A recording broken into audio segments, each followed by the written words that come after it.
আরজি করে মেয়ে ধর্ষণ খুনের জায়গায় যাওয়ার বাবা মায়ের আর্জি খারিজ করে দিয়েছে শিয়ালদা কোর্ট। বুধবার রায় দিতে গিয়ে বিচারক জানিয়েছেন আইনে এমন কোনো অনুমতির কথা বলা নেই। পাশাপাশি আবেদন দেখে মনে হচ্ছে পরিবার বা পরিবারের আইনজীবী সমান্তরাল তদন্ত চান, যার পারমিশন কোনোভাবেই দিতে পারে না কোর্ট। বুধবার বিচারকের প্রশ্নের মুখে পড়েছে সিবিআই। তিনি অবাক হচ্ছেন সিবিআই এর শোচনীয় অবস্থা দেখে।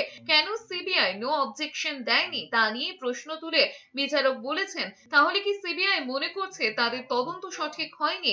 তাদের ফরেনসিক বিশেষজ্ঞরা কি ঠিক কাজ করেনি?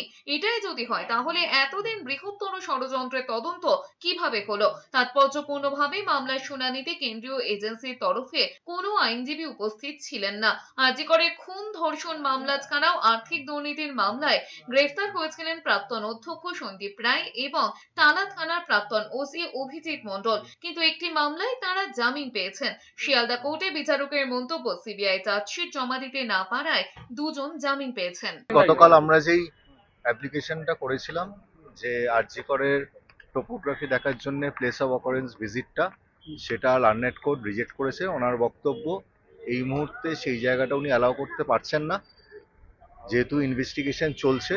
কিন্তু এখানে উল্লেখযোগ্য, উনি কিছু গ্রাউন্ডস লিখেছেন এবং পুরো যেই সাবমিশন কোর্টের কাছে করা হয়েছে প্রত্যেকে সেইটা উনি নোট ডাউন করেছে।